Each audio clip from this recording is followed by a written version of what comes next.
Hello everyone, welcome to Shiva study. आज हम लोग टॉपिक देखेंगे रस का। रस पढ़ते हैं, रस किसे कहते हैं। तो साहित्य को पढ़ने, सुनने या नाटक आदि को देखने से जो आनंद की अनुभूति होती है उसे हम कहते हैं रस। रस कहते हैं। कहने का आशय ये है कि साहित्य को जब हम पढ़ते हैं, सुनते हैं या फिर किसी प्रकार के नाटक को देखते हैं तो हमारे अंदर जिस आनंद की अनुभूति होती है उसको हम क्या कहते हैं, रस कहते हैं। रस के 4 अंग होते हैं। रस के जो हैं 4 अंग होते हैं। पहला है अस्थाई भाव, दूसरा है विभाव, तीसरा है अनुभाव और चौथा है संचारी भाव। अब ये स्थायी भाव क्या होते हैं?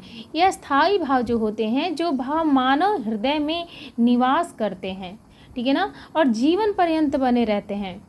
मानव के हृदय में जो स्थायी भाव होता है वो जीवन पर्यंत बना रहता है और इन्हीं को हम क्या है कि स्थायी भाव कहते हैं। और ये स्थायी भाव संख्या में जो है 11 हैं। हम देख लेते हैं कौन कौन से हैं। तो ये हैं आपके अस्थाई भाव। अस्थाई भाव जो है रति है, हास्य है, शोक है, उत्साह है, क्रोध है, भय है, जुगुस्सा है, विस्मय है, निर्वेद, वात्सल्यता, ईश्वर विषयक अनुराग। यह स्थायी भाव जो है जीवन पर्यंत हमारे अंदर विद्यमान रहेंगे। जब तक मनुष्य जीवित रहेगा तब तक अस्थायी भाव जो है मनुष्य के हृदय में जो है विद्यमान रहेगा और परिस्थिति के अनुरूप जो है ये, मतलब जब परिस्थिति वैसी बनेगी तो उस प्रकार से ये जो है सामने आएगा। जैसे किसी प्रकार की हंसने की प्रवृत्ति आई तो आपका जो है हास नामक अस्थायी भाव, जैसे मान लीजिए किसी ने जोक मार दिया और वहाँ पे हंसने की प्रवृत्ति आ रही है तो फिर वहाँ पे क्या होगा कि आपका स्थायी भाव हास बनेगा।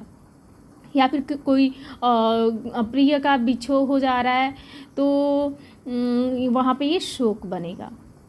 उसी प्रकार से अगर किसी वीरता की बात होती है तो वहाँ पे जो है आपका उत्साह बनेगा। और कोई आपको जो है बुरा बोल दे रहा है या किसी प्रकार का कुछ गलत कर रहा है तो वहाँ पे क्रोध बनेगा। अगर मान लीजिए आपने कोई ऐसी चीज़ देख लिया, जैसे मान लीजिए अचानक से कोई सांप आ जा रहा है, शेर आ जा रहा है, तो उस प्रकार से यहाँ पे आपको भय लगता है तो वहाँ पे जो है भय की प्रवृत्ति होगी। उसी प्रकार से सारी ये अस्थायी भाव आपके हृदय में बसे रहते हैं और समय के अनुकूल ही ये जो चीज़ें होती हैं ये सामने आती हैं, ठीक है। तो ये जो है, और ये 11 रस हैं। ये 11 रस हैं। प्रारंभ में जो है 9 रसों को ही मान्यता प्रदान किया गया था, लेकिन लास्ट के 2 रस जो हैं जैसे वात्सल्य रस और भक्ति रस बाद में जुड़े और ये कुल मिला के 11 बने, ठीक है ना। ये रस कौन कौन से हैं? तो श्रृंगार हो गया, हास्य हो गया, करुण हो गया, वीर हो गया, रौद्र हो गया, भयानक हो गया, विभत्स हो गया, अद्भुत रस हो गया, शांत रस, वात्सल्य एवं भक्ति रस हो गया है। अब हमने समझ लिया अस्थाई भाव किसे कहते हैं और हमने रस भी देखा, ठीक है ना। आगे का देखते हैं विभाव। विभाव किसे कहते हैं? तो विभाव जो है जिस व्यक्ति या वस्तु के कारण अस्थाई भाव जो है उत्पन्न होता है। जैसे मान लो हमने शेर को देखा या शेर हमारे समीप आके खड़ा हो गया, ठीक है ना। तो अब शेर को हमने देखा और शेर के कारण ही जो है अस्थाई भाव उत्पन्न होता है, तो वहाँ पे जो विभाव बनेगा आपका शेर बनेगा। क्या बनेगा? शेर बनेगा, ठीक है ना। उसके बाद से विभाव के 2 भेद होते हैं। विभाव के 2 भेद होते हैं, आलंबन विभाव एवं उद्दीपन विभाव। आलंबन विभाव के अंतर्गत जो है आश्रय आलंबन और उद्दीपन विभाव के अंतर्गत विषय आलंबन होता है। जिसकी मदद से अस्थायी भाव उत्पन्न होता है उसे आलंबन कहते हैं। जिसकी मदद से अस्थायी भाव उत्पन्न होता है उसको आलंबन कहते हैं। और ये शेर जो हो गया आपका आलंबन हो जाएगा। और जिसके मन में भाव उत्पन्न हो वह आश्रय आलंबन होता है और सामने वाला जो है जिसके प्रति होता है तो विषय आलंबन होता है। एक एग्जाम्पल से और समझेंगे कि राम जी के मन में सीता जी के प्रति प्रेम का भाव उत्पन्न होना, ये जो है आश्रय आलंबन है और सीता जी जो है विषय आलंबन है। आलंबन हमने देख लिया। उसी के अंतर्गत जो उद्दीपन विभाव आ रहा है तो मन में भय भाव को उत्पन्न करने के लिए शेर का गर्जना। अब शेर आता है और शेर ने क्या कर दिया कि शेर ने एक गरज मतलब मार दिया, तेज से वहाँ पे दहाड़ दिया, ठीक है ना। तो वहाँ पे जो है उद्दीपन विभाव बनेगा, उद्दीपन विभाव बनेगा कि शेर का गरजना उद्दीपन विभाव के अंतर्गत आ जाएगा। नेक्स्ट अनुभाव। अनुभाव कैसे होगा कि अगर शेर ने गरज दिया तो मन में आने वाले अस्थायी भाव को शारीरिक क्रिया से स्पष्ट करते हैं। अब हमारे अंदर भय का भाव आ गया, ठीक है ना, और हम शारीरिक क्रिया करेंगे वहाँ पे, जैसे डर से पसीना आना, आंसू बहना, आंखें लाल होना, इस तरह की चीज़ें होने लगेंगी हमारे साथ, ठीक है। शेर गरजता है तो हम क्या है कि मतलब उसी प्रकार से शारीरिक क्रिया करने लगेंगे, हमारे शरीर से जो है पसीने आने लगेंगे, आंसू बहने लगेंगे, आंखें लाल होने लगेंगी, ठीक है ना। तो ये जो है अनुभाव के अंतर्गत आ जाएगा। अब है संचारी भाव। संचारी भाव इनकी जो संख्या होती है 33 होते हैं, और संचारी भाव जो होता है मनुष्य के मन में जो है एक बुलबुले की भांति होता है, और मतलब बुलबुले की भांति उठता है और गिरता है, यानी कि बनता और बिगड़ता है, ठीक है ना। जैसे मान लो कि शेर को देख करके जो है व्यक्ति सोच रहा है यहाँ खड़ा रहूं कि भाग जाऊं, ठीक है ना, यहाँ खड़ा रहूं कि भाग जाऊं, तो ये हो गया हमारा संचारी भाव, ठीक है ना। और यहाँ पे कह रहा है कि मुख्य रूप से रस 9 है, लेकिन 2 और बढ़ाकर 11 रस कर दिया गया। पहले भी हम लोगों ने ये चीज़ देख लिया था। अब कह रहा है कि श्रृंगार रस। रसों में श्रृंगार रस के बारे में हम पढ़ते हैं, जिसका स्थायी भाव रति होता है।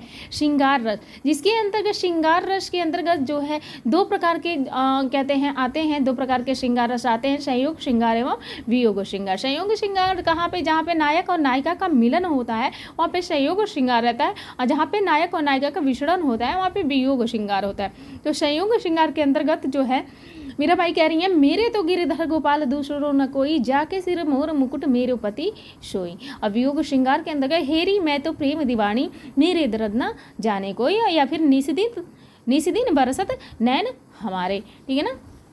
उसी प्रकार से हम जो है हास्य रस देख लेते हैं। हास्य रस का स्थायी भाव हास होता है, और किसी व्यक्ति के विकृत रूप आदि को देख करके जो हृदय में जो विनोद का भाव उत्पन्न होता है उसको हम हास्य रस कहते हैं। और इसका उदाहरण देख लेते हैं कि हाथी जैसी देह, गैंडे जैसी चाल, तरबूज जैसी खोपड़ी, खरबूजे से गाल, ठीक है ना। तो इस कहते हैं पंक्तियों को सुन करके क्या है हंसने की भावना जो है उत्पन्न हो रही है, तो यहाँ पे हास्य रस है। नेक्स्ट देखते हैं करुण रस। करुण रस इसका स्थायी भाव शोक होता है, ठीक है ना। किसी व्यक्ति की मनचाही वस्तु का जो है नष्ट हो जाने से जो है करुण रस की निष्पत्ति होती है। कह रहा है कि मणि खोए भुजंग सी जननी, फनसा पटक रही थी शीस, अंधी आज बनाकर मुझको किया न्याय तुमने जगदीश, ठीक है ना। तो ये हो गया करुण रस का एग्जाम्पल। नेक्स्ट देखते हैं वीर रस। वीर रस इसका अस्थायी भाव जो है उत्साह है, ठीक है ना। अस्थायी भाव उत्साह है कि उसके बाद से जहाँ वीरता की भावना आती है वहाँ पे वीर रस होता है। मैं सत्य कहता हूँ सखे सुकुमार मत जानो मुझे, यमराज से भी युद्ध में प्रस्तुत सदा जानो मुझे, हे सारथे है द्रोण क्या आवे स्वयं देवेंद्र भी, वे भी न जीतेंगे समर में आज क्या मुझसे कभी, ठीक है ना। अभिमन्यु जब चक्रव्यूह को तोड़ने हेतु आते हैं तो वहाँ पे ये बात होती है, ठीक है ना। नेक्स्ट है रौद्र रस। रौद्र का इसका स्थायी भाव जो है क्रोध होता है, ठीक है ना। जहाँ पे रौद्र रस रहता है वहाँ पे स्थायी भाव क्रोध आएगा। रौद्र जब किसी व्यक्ति द्वारा दूसरे का अपमान करने पर जो है क्रोध की भावना जो है प्रकट होती है, या फिर रौद्र रस बनता है वहाँ पे कि खून उसका उबल रहा था, मनुष्य से दैत्य में बदल रहा था, ठीक है ना। ये रौद्र रस का एग्जाम्पल हो गया। फिर नेक्स्ट है भयानक रस। भयानक रस जो है, भयानक रस का स्थायी भाव भय होता है। किसी प्रकार भयप्रद वस्तु या घटना को देखने या सुनने से मन में जो है भय का भाव उत्पन्न होता है, जैसे उधर गर्जती सिंधु लहरिया कुटिल काल के जालो सी, ठीक है ना। इस तरह से ये जो है आपका भयानक रस के अंतर्गत आ जाए। नेक्स्ट आपका कह रहा है विभत्स रस, और इसका अस्थायी भाव जुगुस्सा है। विभत्स रस का अस्थायी भाव जुगुस्सा है कि जब घृणा की परिस्थिति आती है तो विभत्स रस होता है, ठीक है ना। सब जीभ खींचकर कौवे चुभला कर खाते हैं, ठीक है ना। यहाँ पे विभत्स रस आता है। उसके बाद से आता है अद्भुत रस। इसका स्थायी भाव विस्मय है। अलौकिक आश्चर्यजनक दृश्य या वस्तु को देखकर सहसा विश्वास नहीं होता, बिन पद चले सुने बिनु काना, कर बिनु कर्म करे विधि नाना, ठीक है ना। तो यहाँ पे जो है बिना पैर के ही चलने का काम हो रहा है और बिना हाथ का ही तरह तरह के कर्म करने की बात हो रही है, तो यहाँ पे अद्भुत रस है। फिर उसके बाद से आता है शांत रस, और जिसका स्थायी भाव निर्वेद होता है, ठीक है ना। और कह रहा है कि निर्वेद नामक अस्थाई भाव विवाह अनुभाव से शांत रस की निष्पत्ति होती है। बड़ा हुआ तो क्या हुआ, जैसे पेड़ खजूर, पंछी को छाया नहीं, फल लगे अति दूर। ठीक है ना। और उसके बाद से दो नए रस हैं, वात्सल्य रस और भक्ति रस। वात्सल्य रस मतलब जहाँ पे जो है माता और बच्चे का जो है प्रेम दिखाया जाएगा या दर्शाया जाएगा। तो यहाँ पे जो है कन्हैया कहते हैं, मैया मोरी मैं नहीं माखन खायो, ठुमक चलत रामचंद्र बाजे पैजनिया। ठीक है, ये दो जो है वात्सल्य रस के उदाहरण हैं। भक्ति रस के अंतर्गत जब भक्त के मन में ईश्वर के प्रति भक्ति भाव उत्पन्न होता है तो वहाँ पे जो होता है भक्ति रस होता है।